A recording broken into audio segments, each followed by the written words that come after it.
Às vezes, a gente planta e não colhe o que plantou. Trabalha e não vê o resultado. Dorme tarde, acorda cedo e não vê o resultado. A nossa vida não prospera. Por quê? Aí a gente quer culpar os outros. Mas olha que Deus falou para Caim. Porque você derramou sangue do seu irmão, a terra é maldita, Caim. Quando você plantar, você não vai colher.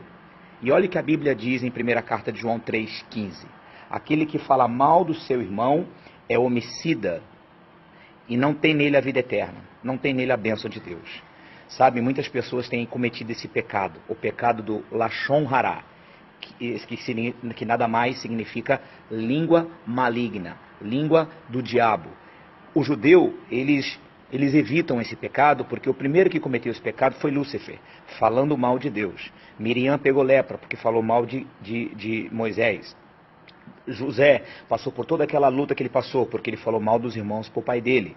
Saul perdeu a batalha porque falou mal de Davi para as pessoas. Então o pecado do Lashon Hará é um pecado muito evitado pelos judeus. E você pode ver, você não vai encontrar no mundo afora um judeu miserável. Você não vai encontrar um judeu falido, você vai encontrar um judeu abençoado. Por quê? Porque eles plantam e eles colhem. Tudo que eles fazem tem a bênção. Mas nós também temos a bênção. A Bíblia diz que quem é de Jesus é herdeiro das bênçãos de Abraão. Então, qual o problema? Qual a diferença do judeu para mim? É porque ele respeita uma palavra que eu não respeito. E ele colhe por respeitar, e eu não colho por respeitar. Por exemplo, um rabino que ia da igreja à casa dele, no meio do caminho tinha uma quitanda, e ele pegava com o dono da quitanda, ele combinou, vou te pagar 30 maçãs no final do mês, mas eu pego uma por dia. Quando eu vim do almoço, eu pego e vou. E tudo bem. Um funcionário da quitanda não sabia de nada, era membro da sinagoga do rabino, só viu o rabino pegar a maçã. E aí falou com a mulher dele, ó, o rabino está roubando maçã. Aí a mulher falou com a costureira, que falou com a manicure, que falou com não sei quem, daqui a pouco sabe o que aconteceu? Aquela igreja ficou vazia.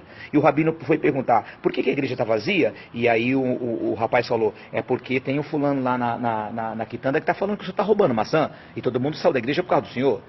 E aí o rabino chamou o rapaz, você não sabe do meu combinado? Não sei, o que eu faço para reparar o meu pecado do Lashon Hará? O rabino falou assim, você vai pegar um travesseiro de pena, vai no penhasco muito alto, quando bater o vento, solta para que as penas voem. E ele fez isso, voltou com o saco vazio, e agora, rabino? O rabino falou, agora volta e pega as penas. Ele falou, é impossível, não tem como pegar as penas. E o rabino falou para ele assim, assim é o pecado do Lashon Hará. Ele tem perdão, mas as consequências são irreparáveis. Por isso que você vê, às vezes, uma igreja esvaziar, por causa de uma pessoa que cometeu o pecado do Lashon Hará. Ou seja, uma língua maligna que falou mal de uma outra pessoa. Por isso que você vê grandes amigos se separando, por causa de uma língua maligna. Por isso que você vê pessoas que tinham tudo para ser sucesso, famílias que tinham tudo para ser estruturadas, e se dividir. Por quê? Porque alguém cometeu o pecado do Lashon Hará. Lashon Hará, língua maligna. E a Bíblia diz, quem quer amar a vida e ver os dias bons, refreia a língua do mal. Você quer ser abençoado por Deus? Você quer plantar? Você quer colher? Você quer que tudo que você colocar a mão, a bênção de Deus faça com que prospere? Então evite o pecado do Lashon Hará. Fuja desse pecado. Se está certo ou está errado, isso é problema dele com Deus. Você guarda a sua boca. Davi falou assim, Senhor, coloca um guarda na minha boca para eu não pecar contra ti. Então guarda a tua língua. Guarda a tua língua. Aquele que fala mal do seu irmão é homicida e não tem nele a vida eterna. Tem em você a bênção de Deus guardando a sua língua. Se você for uma pessoa inteligente, você vai guardar esse conselho no seu coração. Que Deus te abençoe. Até o próximo, em nome de Jesus.